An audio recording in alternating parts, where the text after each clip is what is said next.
દાહોદના રળિયાતી વિસ્તારમાં બાંધકામની સાઇટ ઉપર દાહોદ તાલુકાના નવા ગામના મનુભાઈ પરમાર ચોકીદારની ફરજ બજાવતા હતા. નિત્યક્રમ મુજબ ગત રોજ મનુભાઈ સાઇટ ઉપર પહોંચ્યા હતા ત્યારે આજે સવારે બાંધકામની સાઇટ ઉપર કામદારો પહોંચતા ચોંકી ઉઠ્યા હતા.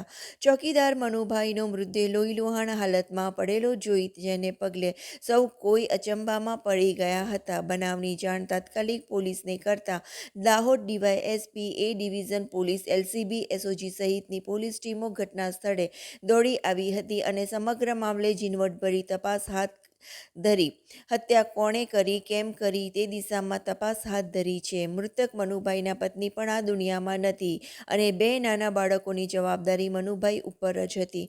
મનુભાઈ રાત્રિ દરમિયાન ચોકીદારનું કામ સાથે છૂટક મજૂરી અને ખેતી કામ કરી પોતાનું અને બે બાળકોનું ગુજરાન ચલાવતા હતા ત્યારે આ ઘટના બાદ બે બાળકોના ભવિષ્ય સામે પણ સવાલ ઊભો થયો છે. હાલ તો ચોકીદારનું કામ કરતા મનુભાઈને કોઈની સાથે દુશ્મનાવટ હોઈ શકે તેવી તરતરની ચર્ચાઓએ જોર પકડ્યું છે.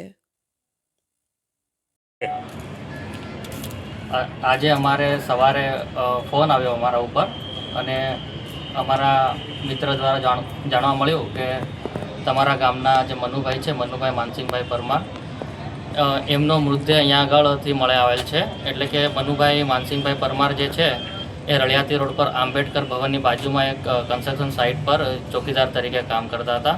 એટલે પછી અમે લોકો અમારા ગામના સામાજિક આગેવાનોને લઈને અમે લોકો સામાજિક આગેવાનોને લઈને અને બધા પહોંચ્યા ઘટના સ્થળે. ત્યારે અમે જોયું તો પોલીસ અમારી પહેલાં પહોંચી ગયેલ હતી અને ત્યાં આગળ એમનો મૃતદેહ પડેલો હતો. એટલે મનુભાઈ પરમાર જે છે એમના બે નાના છોકરાઓ છે અને એમના પત્નીનું પણ અવસાન થઈ ગયેલું છે અને આખો ભાર મનુભાઈ પરમાર ઉપર જ હતો. હવે એવું છે કે એમના જે છોકરાઓ છે એમને પણ આગળનું જે એમનું ફ્યુચર છે એની જવાબદારી ઉપરથી જે આ કન્સ્ટ્રક્શન કંપની જે છે એના કોઈ સત્તાધીશો પણ ત્યાં આવેલ નહોતા અને અમને કોઈ યોગ્ય જવાબે નહોતો આપેલ.